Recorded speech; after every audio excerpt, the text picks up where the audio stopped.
vamos, nesse momento, ler aqui, no livro de Malaquias, o capítulo 2, o versículo 15. Vamos buscar, tomar uma frase desse texto. Malaquias 2,15 diz: não fez ele um só ser que tem fôlego de vida? E por que somente um? Porque buscava uma descendência para Deus. Somente essa frase. Buscava uma descendência para Deus. Malaquias 2,15. Vamos orar. Amado Deus e Pai, em nome do Teu grandioso Filho Jesus, nós oramos a Ti. Te pedimos, Senhor, que na Tua infinita misericórdia, o Senhor venha falar ao nosso coração. Ó Deus e Pai, que a Tua palavra seja derramada nesta noite sobre nossas vidas. Trabalha o que o Senhor tem de trabalhar, fala o que o Senhor tem de falar, faz o que o Senhor tem de fazer, mas que ela não volte para Ti vazia. Cumpra em nós aquilo que o Senhor quer. Em nome de Jesus, o Teu amado Filho, é que nós oramos. Amém. Nós podemos colocar um tema aqui: os remanescentes da última fase da obra de Deus. Apenas esse tema. Vamos tentar olhar o livro de Malaquias apenas nesse texto e depois todos os aspectos históricos que nós vamos ver aqui, mas não vendo história, vendo o que Deus quer falar a nós hoje. Esta é uma das extraordinárias características da palavra de Deus, é que nós podemos voltar a 2.500 anos lá atrás e ver a nossa própria história revelada na história do povo de Deus. Meus irmãos e irmãs, quando você estuda a palavra de Deus, você vai ver que houveram 2 êxodos do povo de Deus. O primeiro êxodo foi o êxodo do Egito para Canaã. A palavra que descreve para nós a natureza deste êxodo é resgate.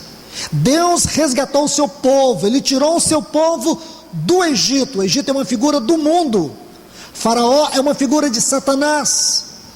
O povo de Deus estava ali oprimido no Egito. Deus os tirou, Deus os resgatou. Houve aquela Páscoa, que é uma figura do sacrifício de Cristo, uma figura do pagamento que satisfez a justiça de Deus, a morte do seu filho. É isso que significa, ou simboliza este primeiro êxodo. O segundo êxodo é o êxodo da Babilônia para Jerusalém.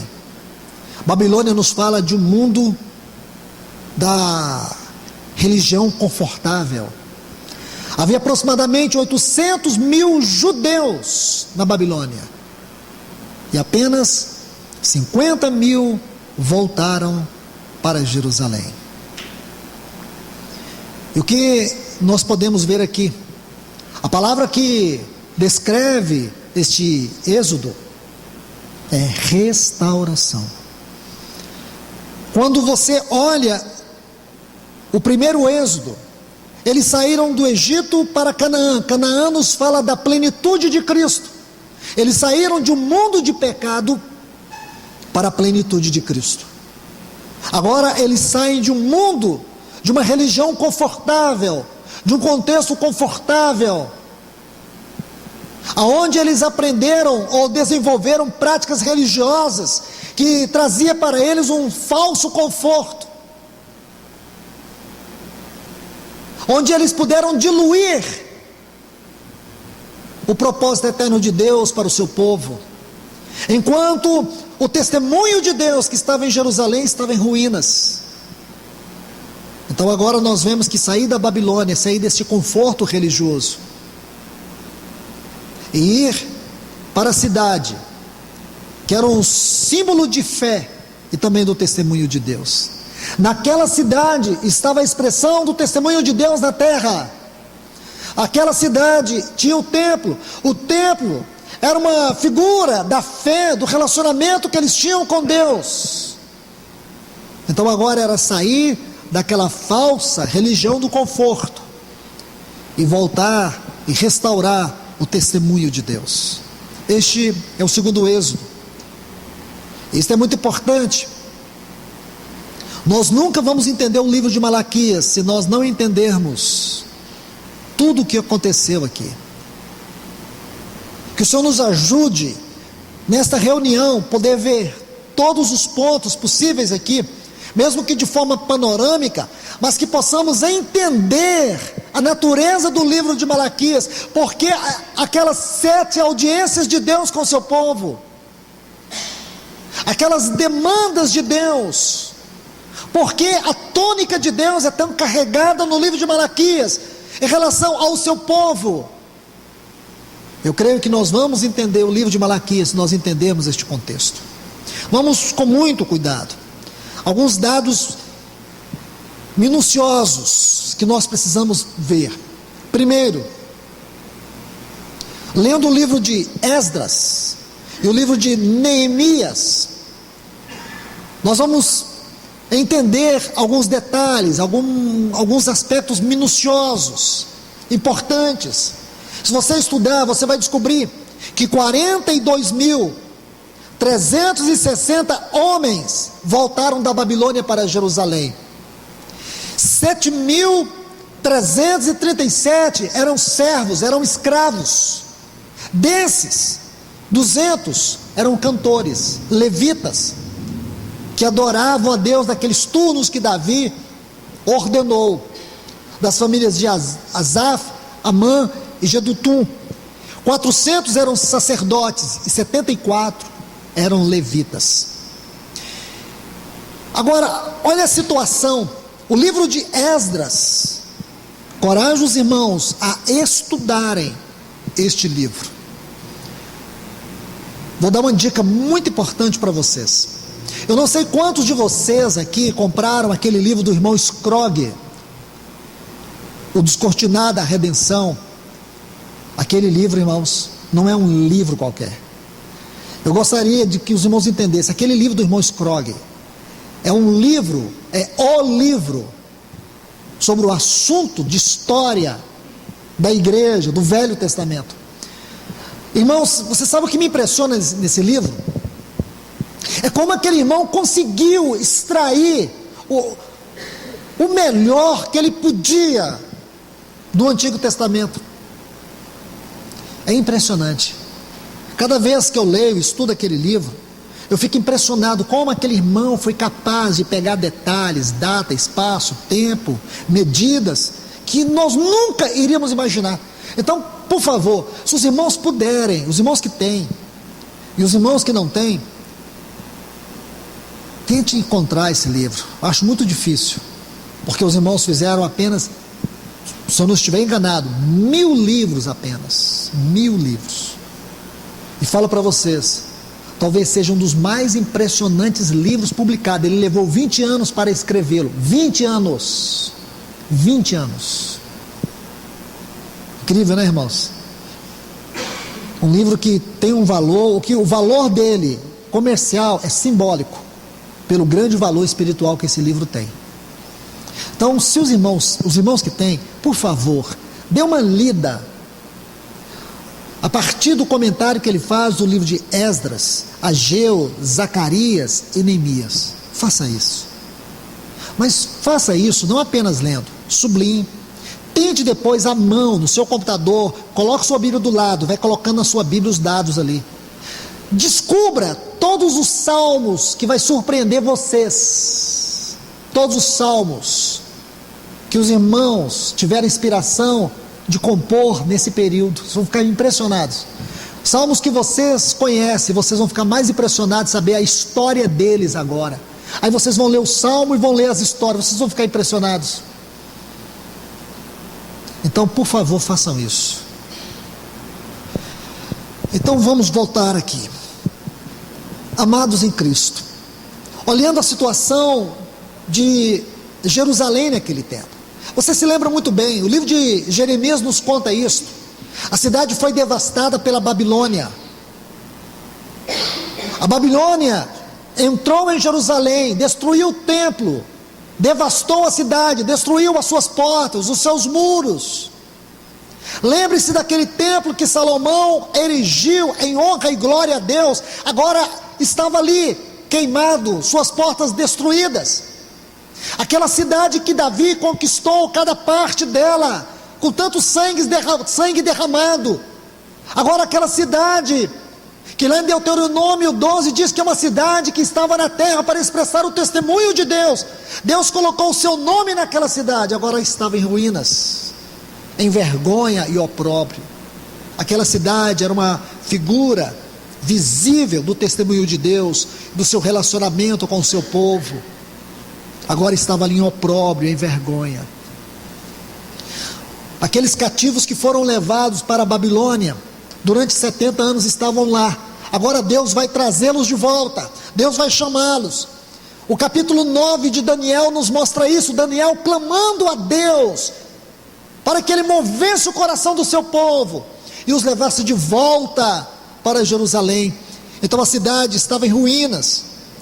Os edomitas, descendentes de Esaú, haviam tomado a maior parte da cidade. Os samaritanos, que era uma mistura de judeus com pagãos, a história deles começa ali, a partir do capítulo 1, a partir do capítulo 11 de 1 Reis, quando houve a divisão do reino do norte e reino do sul, e eles foram levados cativos em 722 para a Síria, e ali houve uma miscigenação de povos, e os samaritanos se tornaram um extrato dessa miscigenação, uma mistura de nações e de religiões. E sabe o que eles ocuparam na cidade? A parte central da cidade estava tomada pelos samaritanos, e a maior parte pelos edomitas. O testemunho de Deus agora estava entregue a povos pagãos, inimigos do testemunho de Deus.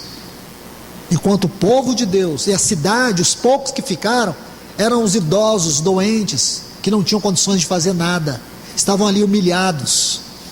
Mas o povo de Deus estava na Babilônia, retido pelo falso conforto, pela falsa segurança e pela falsa religião.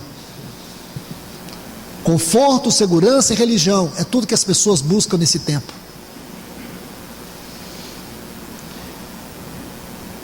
A situação era deprimente, de profundo caos. As pessoas estavam desencorajadas. Porém, Deus moveu o coração de um grupo muito pequeno, olhando para a dimensão do todo. Quantos judeus haviam na Babilônia?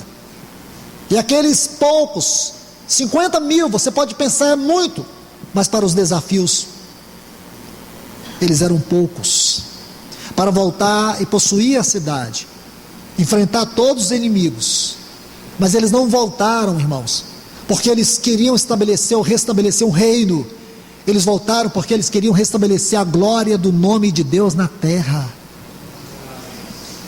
Meus irmãos, eu não estou contando história para vocês. Eu quero que o Espírito Santo constranja o coração de cada um de nós. O que Deus quer nesse tempo não é uma grande religião que invoca o seu nome. O que Deus quer nesse tempo não é uma grande denominação que tome o governo dessa cidade ou deste país. Deus não está interessado nisso. Deus quer nesse tempo uma igreja que honre o seu nome, uma igreja que esteja preocupada com a glória de Deus, com a glória do caráter de Deus, com a vontade de Deus, com a santidade do nome de Deus, com o reino de Deus e não com o reino deste mundo. Estes é quem Deus procura. Estes são os descendentes que Deus busca para si, estes remanescentes. Mas vamos falar um pouco sobre a restauração do templo. Então eles voltaram. A grande ênfase do livro de Esdras é sobre isto. Que livro precioso é o livro de Esdras. Porque o templo era o símbolo da fé daquele povo, a expressão do testemunho de Deus na terra. Mas agora, olhe bem, irmãos, aquele símbolo de fé, aquela expressão do testemunho de Deus se encontrava em ruínas. Você pode olhar, mas é símbolo, irmão. Para nós pode parecer um mero símbolo, não para Deus, porque Deus sempre nos fala por meio de símbolos. No Antigo Testamento Ele sempre vai nos falar, mas por detrás de um símbolo existe uma particularidade da pessoa, do caráter, dos atributos, do propósito, da mente, da vontade de Deus. Então não podemos pensar em símbolos por símbolos, porque por detrás dos símbolos sagrados do Antigo Testamento, por detrás de toda a tipologia, existe uma mensagem eterna, uma mensagem sagrada. Existe o caráter de Deus, sua face, sua vontade, sua glória. Outro ponto é que o templo falava da fé daquele povo. Deus estabeleceu ali os sacrifícios.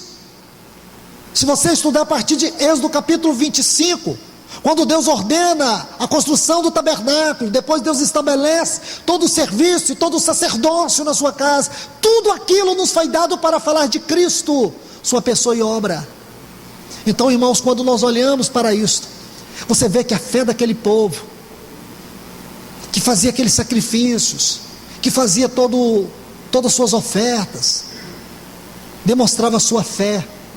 Agora, irmãos, eles não tinham mais o templo, eles não tinham mais aquele lugar onde eles ofereciam os sacrifícios, eles não tinham o trabalho do sumo sacerdote, eles não tinham as ofertas, eles não tinham a oferta da expiação, porque tudo aquilo apontava para um único momento na história, a morte de Cristo. Eles não tinham mais nada disso, irmãos. Ficou um vazio na terra, porque o templo estava em ruínas, o nome de Deus não estava sendo honrado, a fé deles não tinha mais o seu fundamento visível. Você fala, irmão, fundamento visível? Sim, porque aquilo levava eles para uma experiência que transcendia, porque quando eles olhavam para aquela oferta, o papel do sumo sacerdote era apontar para frente, para a obra de Cristo. Eles tinham esperança, irmãos. A fé deles não era um vazio, a fé deles era sustentada por uma viva esperança de que um dia o Messias viria, o anjo da aliança de Deus viria para eles, o reino de Deus viria para eles. Essa não é a mensagem que abre o Novo Testamento. O reino de Deus chegou. Não foi assim que inicia o ministério de João Batista, o ministério de Cristo. O reino do céu chegou, mas eles não tinham isso mais, irmãos. O templo agora estava em ruínas. Mas quando você estuda o livro de Esdras, começa a reedificação da cidade. Mas por onde que começa a reedificação da cidade? Não pelos muros, não pelas portas, não pelas casas, não pelo templo. Primeiro, o altar. Guarde isso, irmãos. Guarde isso. Se fosse eu e você, por onde nós iríamos começar? Talvez pelos muros, pelas portas. Porque se nós guardarmos os muros e as portas, o inimigo iria ser mantido do lado de fora. Mas o nosso inimigo é muito sutil. As nossas lutas, elas são numa esfera às vezes intangível, invisível, imperceptível. Então eles começaram com o fundamento correto, começaram pelo altar. E o altar nos fala de quê? Da obra da cruz. Porque sem a cruz a igreja não seria igreja, sem a cruz nós não teríamos salvação, sem a cruz nós não estaríamos aqui. Então Deus começou na vida deles, incitou o espírito deles a começar por aquilo que é essencial, o altar. Não pelo templo, mas pelo altar, porque o altar nos fala da obra da cruz. A obra da cruz dividiu a história do antes e depois. A obra da cruz abriu um caminho que nós não tínhamos antes. O caminho estava lá, irmãos. Olhe para o livro de Gênesis. Havia uma espada inflamada, ninguém podia entrar e comer da árvore da vida, mas a cruz abriu um caminho. Agora nós podemos entrar além do véu. Então veja isso, eles começaram pelo altar, aí depois eles avançaram para todas as áreas do templo, em 52 dias, rápido, um tempo muito rápido, eles edificaram aquela casa, aquele templo. Aí depois, irmãos, nós precisamos avançar para a gente ganhar tempo aqui, para o livro de Neemias, porque Neemias, ele tem umas informações do capítulo 1, Anani e alguns foram visitar Neemias na Pérsia. A Pérsia era o império mundial daquele tempo. Toda a história do livro de Esté se desenvolve ali, naquele império, e Neemias tinha uma função muito importante, muito confortável. Mas no dia que ele recebeu os relatos, esses relatos que eu passei para vocês, irmãos, isso entrou no coração de Neemias como uma espada inflamada. O seu semblante decaiu, os seus olhos estavam inchados de chorar, seu semblante mudou, ele não conseguia sorrir diante do rei, ele deveria servir diante do rei. A profissão de Neemias exigia que ele servisse diante do rei, e diante do rei ele não poderia demonstrar nenhum ato de tristeza. Mas um dia o rei olhou e viu que o semblante de Neemias mudou. E por que mudou, irmãos? Quando ele soube o que estava ocorrendo em Jerusalém, a restauração não havia avançado tanto, a cidade ainda estava em opróbrio, os inimigos ainda continuavam lá, o povo não tinha força para reedificar os muros, para reedificar a cidade, havia muitos entulhos. Então Neemias não tinha paz, não tinha alegria.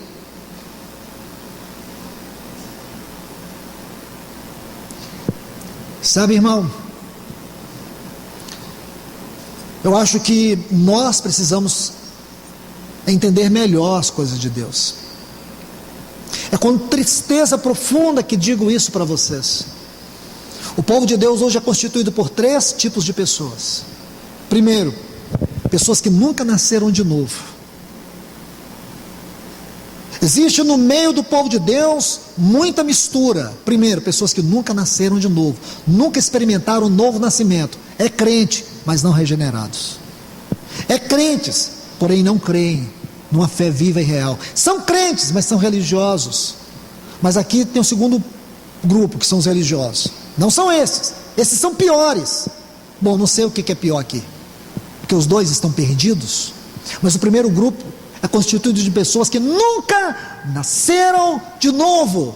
As características são visíveis. Eles não têm fome da palavra, eles não têm fome de oração, eles não têm um coração totalmente rendido a Deus.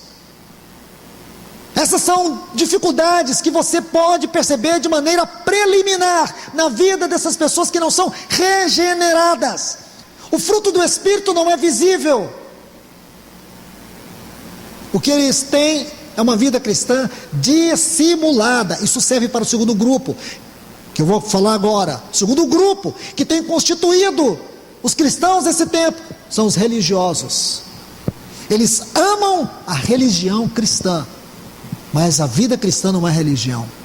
Eles amam a palavra de Deus, eles só não amam viver a palavra de Deus.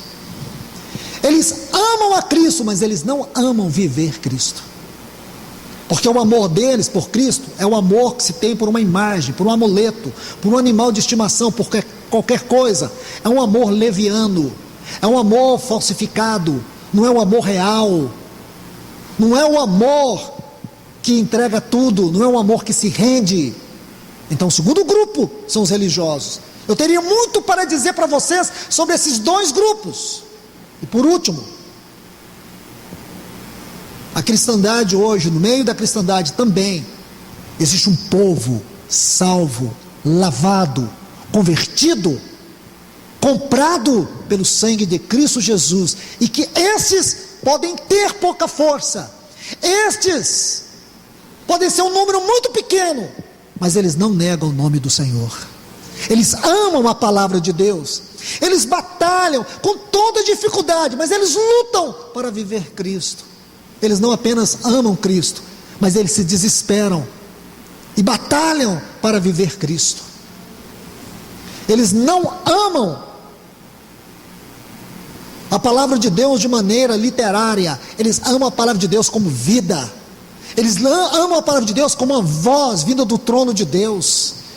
Eles não buscam conhecer Deus, eles buscam conhecer Deus no sentido de experiência, não de intelecto. Eu tenho muito também para dizer sobre isso, irmãos, mas não é o momento. Por que estou dizendo isso? Porque, meus irmãos e irmãs, é aqui que entra um ponto muito importante, que divide hoje os cristãos daquilo que não é cristão. Como diz o livro de Malaquias: e vereis outra vez a diferença do que serve a Deus e do que não serve, porque quem serve a Deus fielmente está incomodado de Deus não ter uma igreja que expresse de maneira autêntica o seu testemunho na terra. Eles estão profundamente contristados, angustiados, porque o testemunho de Deus não tem sido expresso de maneira visível nessa terra. Porque esses dois grupos, os maiores inimigos do testemunho de Deus não são os ímpios. Os maiores inimigos de Deus não são essas pessoas mundanas, caídas, que estão caminhando para o inferno. Os maiores inimigos de Deus são aqueles que acham que estão caminhando para o reino de Deus e não sabem que estão perdidos tanto quanto estes outros, e eles se tornaram a ferramenta mais terrível do diabo para macular o testemunho de Deus, a glória de Deus, o nome de Deus, a santidade de Deus. Cristãos não regenerados e cristãos religiosos tem sido a pior arma do inimigo contra o testemunho de Deus na terra. Então, meus irmãos, por que digo isso? Continuo afirmando para vocês, porque nós necessitamos urgentemente que Deus restaure a sua igreja, assim como Ele restaurou a cidade de Jerusalém, Ele restaurou aquele templo. Precisamos de pessoas que tenham um coração que teve Neemias, pessoas que têm um coração como teve Esdras, Zorobabel, Josué, como esses 50 mil que voltaram. Então veja, irmãos, quando você estuda a vida de Neemias, o ministério de Neemias, você vai descobrir que o ministério de Neemias se sintetiza, ou está sintetizado por 3 frases. Primeiro, ele removeu os escombros. Segundo, restaurou os muros. E terceiro, ele reconstruiu os muros. E terceiro, restaurou as portas. 3. Toda a vida e ministério de Neemias, podemos aqui agora sintetizar com essas 3 frases. Primeiro, removeu os escombros. Segundo, restaurou os muros, reconstruiu os muros. E terceiro, restaurou as portas da cidade de Jerusalém. Vamos tentar entender isso aqui, irmãos. Vamos compreender. Vamos começar pelos muros. Os muros, irmãos, da cidade, naquele tempo, tinha como objetivo 2 coisas: proteção e separação. Guarde isso. Qual era o propósito dos muros numa cidade antiga? Proteção e separação. Agora observe, havia também, irmãos, algo que nós temos que perceber, que a igreja tem perdido muito do seu tesouro, porque os muros estão derribados. Aquela separação, irmãos, aquela linha que sempre separou a igreja do mundo, hoje não existe mais. O mundo e a igreja está se misturando, o povo de Deus e esses 2 grupos, é eles que infestam a vida da igreja com o mundanismo, porque esses cristãos não regenerados continuam mundanos como sempre foram, só colocaram uma capa de espiritualidade, mas não tem nada, não tem conteúdo nenhum de espiritualidade. O segundo colocou uma capa de religiosidade, que de vida cristã não tem nada. Então, são eles os culpados São eles os culpados por vermos, irmãos, tantas coisas entrar na vida da igreja. E aqui você vê a primeira coisa que eu citei para vocês, é que os muros precisavam ser restaurados, e Neemias foi restaurar os muros, porque a identidade de um povo estava sendo guardada dentro daqueles muros. Quando os muros são destruídos, e agora os povos começam a entulhar, os pagãos começam a entulhar, nossa identidade vai embora. Lembre que eu disse para vocês, a maior parte da cidade estava tomada pelos edomitas, a parte central estava tomada pelos samaritanos. Então o povo de Deus estava ali ofuscado. Meus irmãos, eu peço que o Senhor venha fazer algo na terra, algo que venha sacudir o seu povo, e que esses remanescentes sejam conhecidos. Nós temos medo de perseguição, nós temos medo de martírio, nós temos medo que a igreja sofra, mas essa igreja, ela tem que ser julgada, e a Bíblia diz que o juízo vai começar pela casa de Deus, e tem que começar, irmãos, do jeito que está, com essa mistura, com essa falta de identidade espiritual. O inimigo está andando no nosso meio, ele está andando de mãos dadas com muitos cristãos. Está na hora, irmãos, da igreja se posicionar como um povo celestial. Não adianta você dizer que tem visão celestial se você não tem um viver celestial. A visão e o viver andam juntas. Não adianta dizer eu tenho visão celestial, eu sei o que é igreja, eu sei o que é reino, eu sei o que é Cristo. Você sabe mesmo? E o que você vive disso? Então vamos avançar um pouco,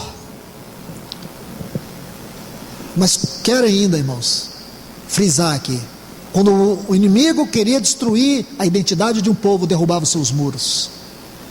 Por isso que a identidade da igreja hoje virou uma bagunça. Você pode perguntar para qualquer pessoa o que é a igreja aí, ela vai te dizer tudo, menos o que é a igreja. Porque a igreja hoje está associada ao local de reunião, à religião, mas nunca ao testemunho de Deus. Nunca a pessoa e obra de Cristo. Nunca, a Ele como cabeça e os membros como seu corpo. Mas há uma instituição e há uma denominação.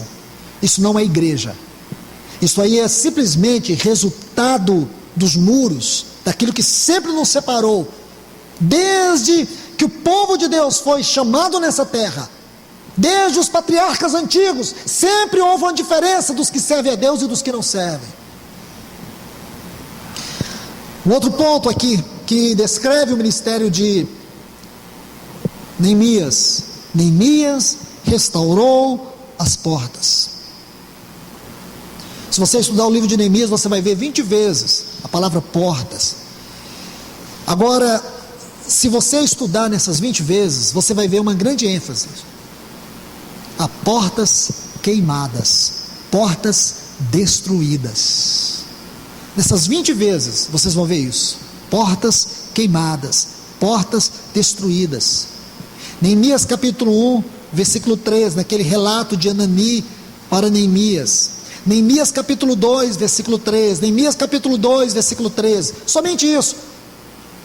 Em cada um desses textos, vocês vão ver portas queimadas, portas destruídas.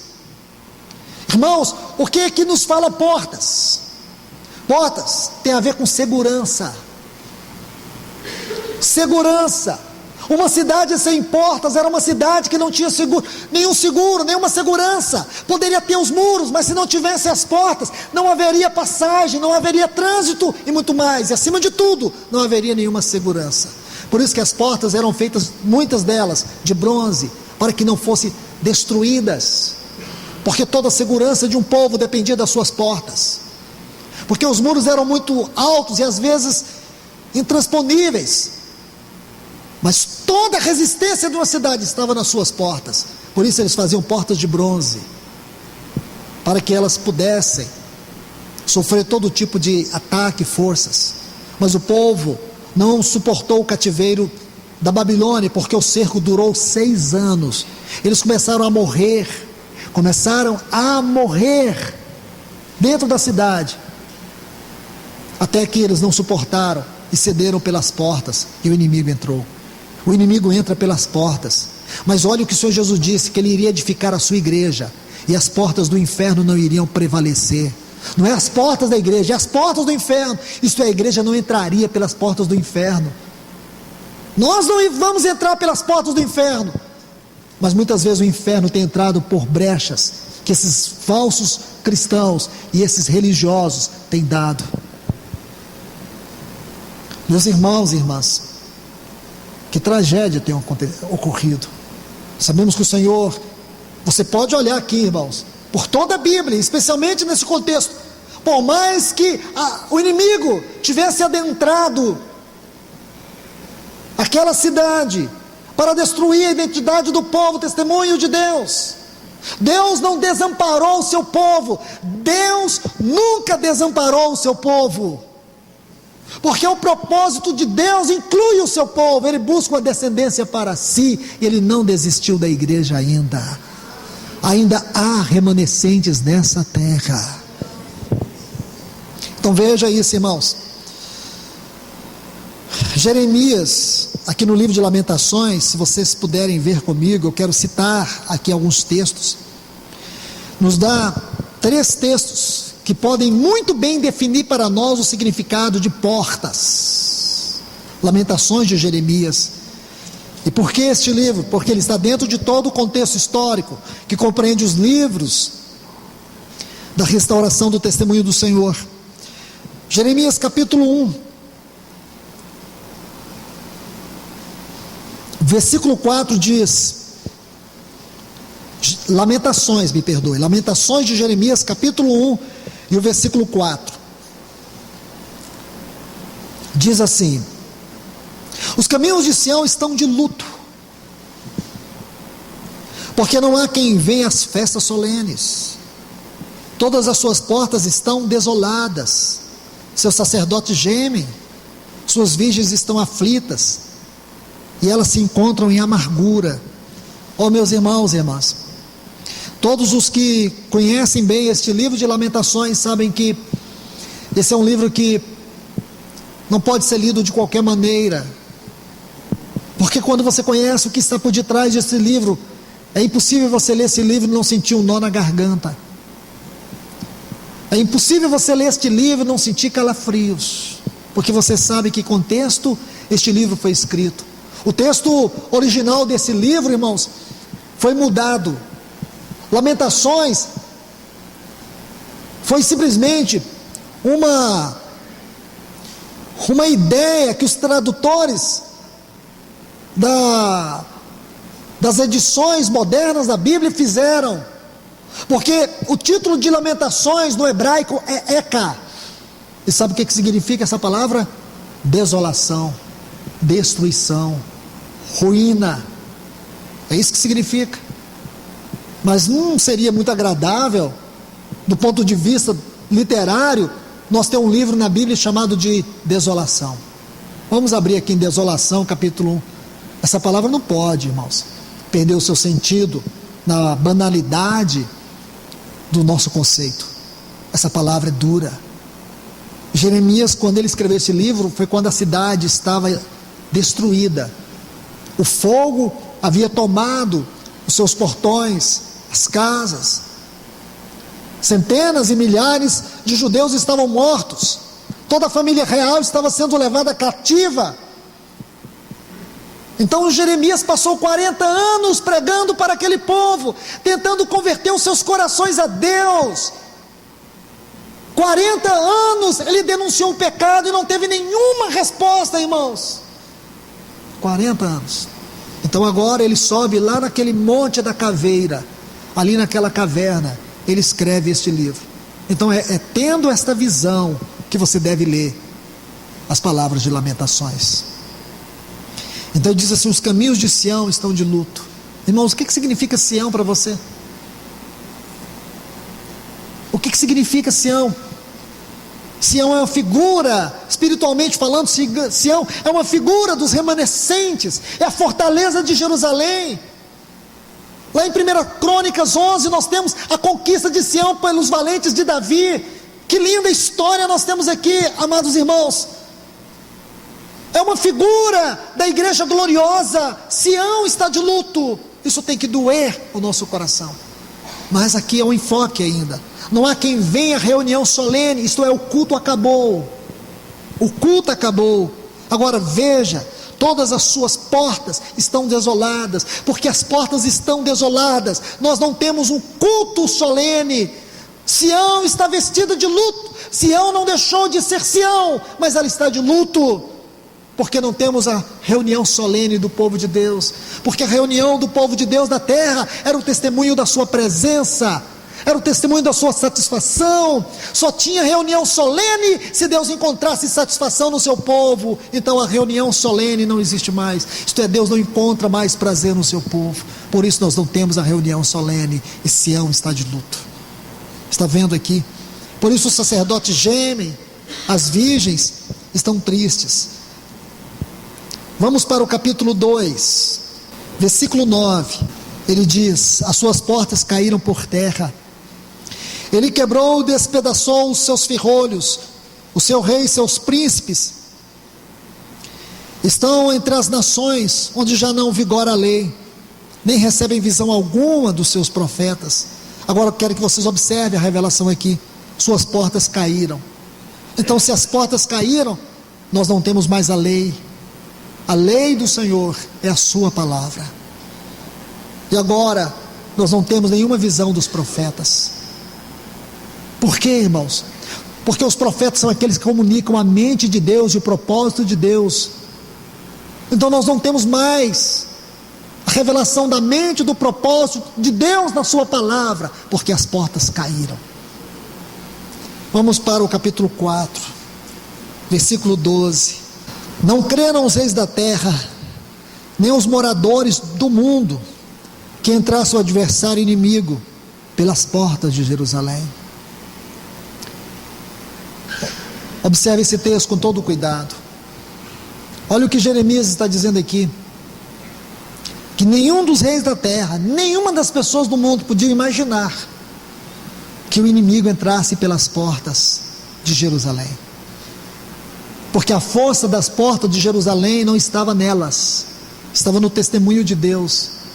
Mas quando o testemunho de Deus foi desonrado pelos sacerdotes, pelos profetas, que Jeremias denunciou, suas portas caíram por terra. E por onde que o inimigo entrou? Pelas portas. Por isso nós não podemos, irmãos, nós não podemos ignorar isto, porque o que Deus falou naquele tempo é o que está acontecendo nos nossos dias. O inimigo tem entrado pelas portas. O Senhor Jesus disse que as portas do inferno não iam prevalecer contra a igreja, porque foi Ele que entrou pelas portas do inferno e venceu a morte, e venceu Satanás, e Ele foi aquele que ressuscitou e passou de volta pelas portas do inferno, tendo a chave nas suas mãos. Por isso que as portas do inferno não vão prevalecer, mas o inimigo tem encontrado muitas brechas no meio do povo de Deus e tem entrado. Por isso que a fé cristã hoje está tão diluída, por isso que a apostasia está espalhada no meio do povo de Deus, por isso que não há fome pela palavra, por isso que existem tantas pessoas que ainda não são regeneradas, por isso que há tanta religiosidade, e o testemunho de Deus está ofuscado. Oh, queridos irmãos e irmãs, que o Senhor venha chacoalhar sua figueira, que o Senhor venha colher os seus frutos, que o Senhor venha fazer uma obra tal entre nós, pelo seu Espírito, para que nós possamos ver o trigo florescer e o joio ser arrancado e queimado e lançado fora. Então, por último aqui, a terceira frase que descreve o ministério de Neemias: ele removeu os escombros. Por favor, meus irmãos, observe isso aqui. Neemias removeu os escombros. Por que ele removeu os escombros? Porque ele estava procurando os alicerces.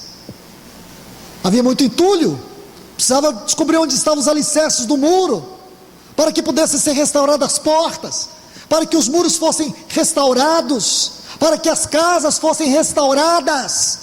Tinha que tirar os entulhos.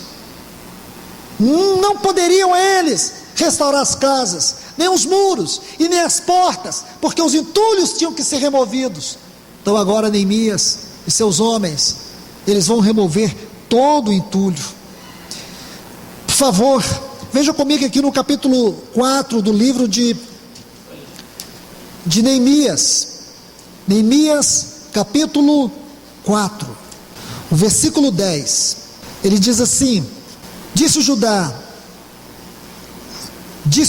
as forças dos acarretadores desfaleceram, e o entulho é muito, e não podemos edificar o muro. Não podemos edificar o muro. Nós jamais vamos ter proteção. Nós jamais vamos estar guardados. Jamais haverá diferença entre aquele que serve a Deus e aquele que não serve, enquanto o entulho for mantido. Esta é a lição desse texto. Só vai haver separação entre o que serve a Deus e o que não serve, quando o entulho for retirado. Sério isso, irmãos? O entulho é tudo que não está de acordo com a sã doutrina, tudo que não está de acordo com a mente de Deus, com o propósito de Deus, com a doutrina, com a palavra de Deus, é entulho. E, irmãos, é com extrema tristeza que eu digo isto: o povo de Deus está tomado de entulhos. Há muito entulho na edificação da igreja do Senhor. E nós não podemos fazer vistas grossas. Nós temos que ser diligentes. Nós temos que fazer esta observação com muita seriedade. Nós não estamos lendo apenas figuras, nem história. Nós estamos buscando a mente de Deus na sua palavra. Deixe-me dar um exemplo para vocês. Irmãos, em Gênesis capítulo 26, versículos 12 a 18. Um pouquinho sobre a vida de Isaac. Gênesis capítulo 26, versículos 12 a 18. Aqui nós temos uma grande lição a aprender sobre essa questão de entulho, tendo aqui um pano de fundo sobre a vida de Isaac. Gênesis 26, 12 a 18. Diz assim: Semeou Isaac naquela terra, e no mesmo ano colheu 100 por 1, e o Senhor o abençoou. Enriqueceu-se o varão e prosperou, engrandeceu-se até se tornar muito poderoso, e teve muitas ovelhas, e muitas vacas, e muita lavoura. Preste atenção agora. E os filisteus tiveram inveja dele, os inimigos. Então podemos dizer que o inimigo, ele tem uma inveja quando nós somos abençoados por Deus. Irmãos, deixe-me colocar 4 pontos muito importantes sobre bênção, antes que a gente continue a leitura. Eu quero que vocês guardem isto como um tesouro no vosso coração. 4 pontos, 4 fatos sobre a bênção. O primeiro fato é que Deus verdadeiramente abençoa o seu povo. Deus verdadeiramente abençoa o seu povo. O segundo fato é que o propósito de Deus em abençoar o seu povo não é que nós tenhamos algo, e nem mesmo que Deus apenas faça algo por nós. O propósito da bênção de Deus é nos tornar uma bênção. Guarde esse segundo fato. Muitas vezes Deus nos cura de uma enfermidade, mas nós ficamos com a cura da enfermidade. Aí passou aquela enfermidade, tudo morreu, tudo acaba, e você está procurando outra bênção. Seja em que área for, em que esfera for, quando Deus te abençoa, não é simplesmente e nem apenas que você receba ou tenha algo, mas que você possa, de fato, ser uma bênção. Quando Deus nos abençoa com alguma coisa, o seu desejo não é que nós tenhamos algo, ou que nós recebamos algo, mas que recebamos Ele mesmo. Porque as bênçãos são passageiras, mas Deus é eterno. O que Deus quer nos dar não é apenas em 5 pães e 2 peixinhos, algo para alimentar nossa fome. Ele quer se revelar, Ele quer mostrar sua face, Ele quer se doar. A essência de toda a bênção que Deus nos dá é Ele mesmo. não é o resultado do que procuramos, Ele mesmo. E por último, as bênçãos de Deus dadas a nós, elas não são o fim nelas mesmas.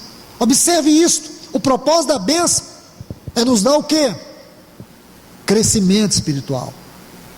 Em síntese, o propósito de toda bênção é nos levar à plenitude de Cristo, a uma experiência com Cristo, não uma experiência com as circunstâncias. Não é uma experiência pela experiência, mas é uma experiência crescente.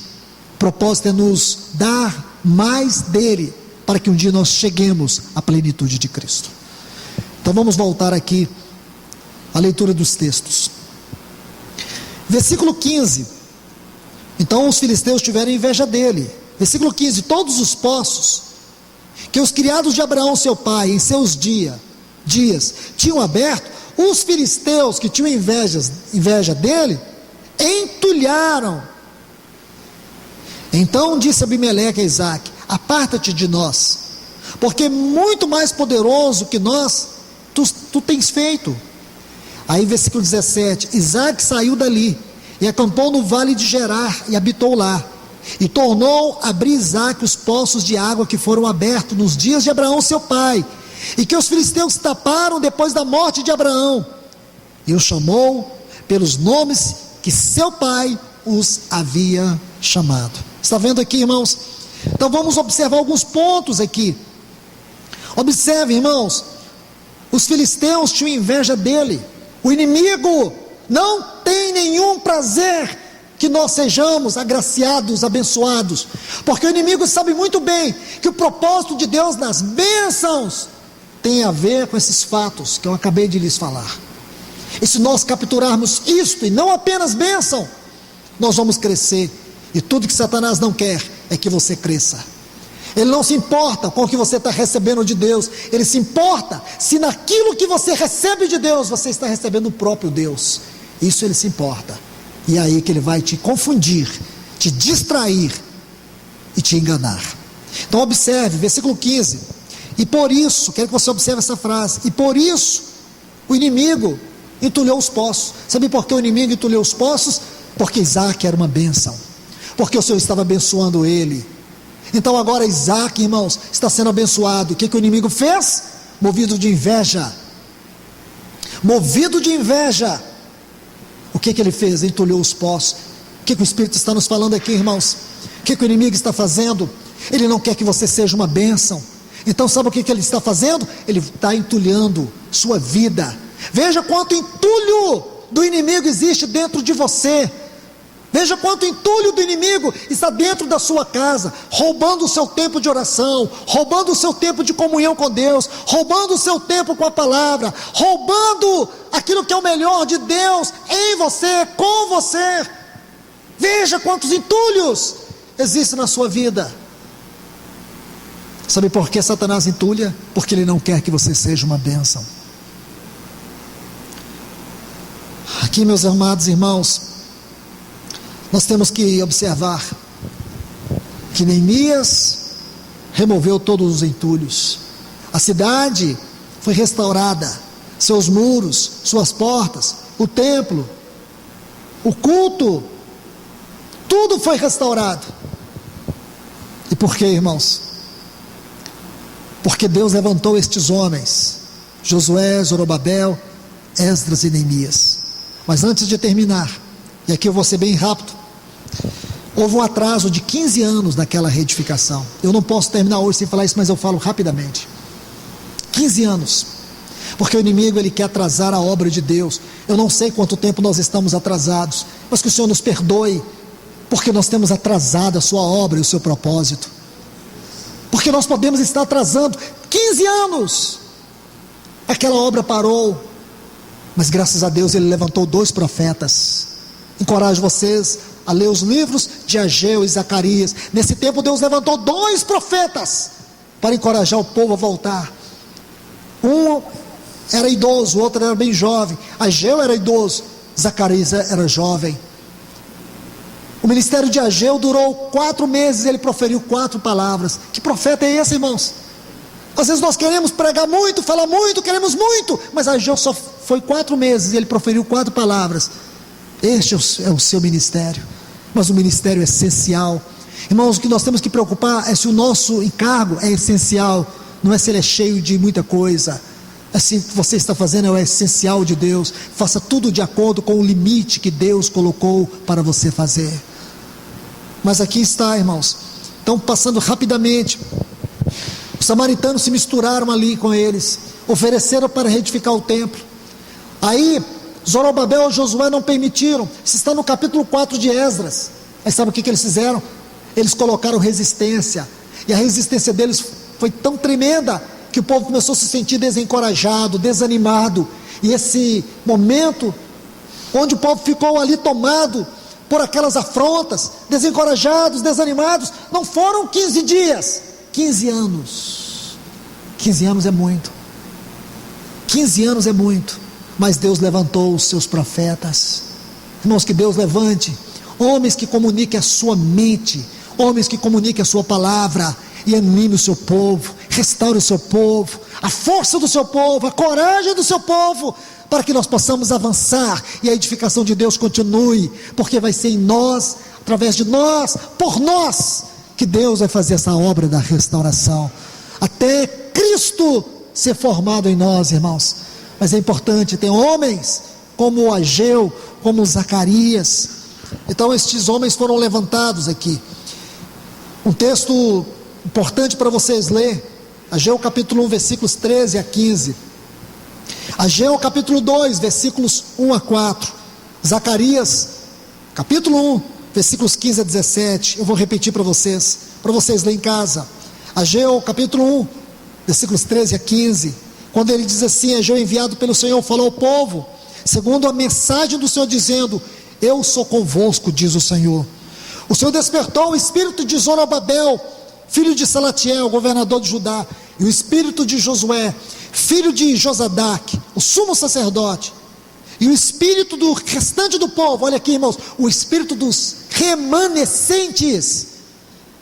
E eles vieram e se puseram ao trabalho da casa do Senhor dos Exércitos, ao 24º dia do 6º mês. Aí diz assim, capítulo 2, versículo 4, no 2º ano do rei Dário, do 7º mês, do 21º do mês, aí veio a palavra do Senhor por meio de Ageu, dizendo: fala agora a Zorobabel, filho de Salatiel, e também a Josué, o sumo sacerdote, o restante do povo, dizendo: quem dentre vós que tenha sobrevivido contemplou esta casa na sua primeira glória? Como a vedes agora, não é ela como nada aos vossos olhos? Ora, pois, sê forte, Zorobabel, diz o Senhor, e sê forte, Josué, e tu e todo o povo da terra, sê forte, diz o Senhor, e trabalhai, porque eu sou convosco, diz o Senhor dos Exércitos. Foram essas palavras, irmãos, que ganhou o coração deles, e eles se levantaram e terminaram a obra da reedificação, porque essa obra não consistia apenas em restaurar aquele templo, mas também o culto, a cidade e todos os detalhes. Então, irmãos, aqui nós temos um quadro desses remanescentes, poucos que Deus usou, mas Deus conseguiu, por meio daquele povo, alcançou por meio daquele povo toda esta obra. E tudo isso foi escrito como está em Romanos capítulo 15, versículo 4. Tudo foi escrito para o nosso ensinamento, para o testemunho de que Deus vai fazer o mesmo nos nossos dias, porque Deus tem os remanescentes desta última fase da edificação da sua obra. E meu irmão, minha irmã, que o seu coração esteja centrado nisso, que o seu coração esteja focado nisso, porque do contrário, ou você é uma pessoa que não nasceu de novo, ou você é apenas um religioso no meio da multidão. Mas Deus está alcançando e ganhando os seus descendentes. Eles vão se levantar, eles vão se posicionar. Seus corações estão tomados pela mesma angústia e dor do coração de Neemias, de ver que nessa terra o nome de Deus tem sido afrontado. Mas Deus, um dia, Ele vai fazer o seu juízo, começando pela sua casa. E meus irmãos, que sejamos aprovados diante do Senhor. Que Deus os abençoe. Pai, no nome do teu Filho Jesus, nós te adoramos e te agradecemos por tudo. Te louvamos e te agradecemos por esta noite. Bendito seja o teu nome. Fala ao nosso coração aqui, Senhor. Fala a nós. Senhor, nos guarde de apenas ouvir tua palavra e não atender a tua voz. Senhor, nos livra de tratar a tua palavra de maneira comum e leviana. Como o povo de Israel disse certa feita: pão fastio. Nós queremos abraçar a tua palavra, porque o Senhor está nos encorajando, como o Senhor encorajou aqueles remanescentes no tempo de Esdras, no tempo de Neemias. Oh Deus, o Senhor deseja restaurar o teu povo, restaurar um testemunho adequado nesse tempo, uma igreja que verdadeiramente corresponda à glória do teu nome. Pai, em nome de Jesus, que nós venhamos ouvir esta palavra, Senhor, e escondê-la no nosso coração, porque muitos têm apenas escutado, e por esta razão, Senhor, têm abandonado a edificação do Senhor, estão vivendo como religiosos. Oh Senhor, nos guarda, Deus, de que haja entre nós muitos desses que não nasceram de novo, que estão apenas no meio do teu povo, como cristãos não regenerados, como religiosos, Senhor, que só querem, oh Deus, a sensação do falso conforto de que não vão para o inferno. Ó Deus, que nós possamos ser o teu povo, esses remanescentes do Senhor, aos quais o Senhor conta para a reedificação da tua casa, do teu testemunho nesse tempo. Aqueles que quando este mundo olhar, saberão que na nossa casa a vida, a paz, a luz, a glória, a graça, a presença, o Espírito do Senhor habitando e nos enchendo. Oh Deus, ajuda-nos, Senhor, porque toda causa da apostasia é por conta desses não regenerados, desses religiosos que estão no meio da tua edificação, como nós vemos aqui no livro de Esdras e Neemias. Quantos, Senhor, estão ali misturados?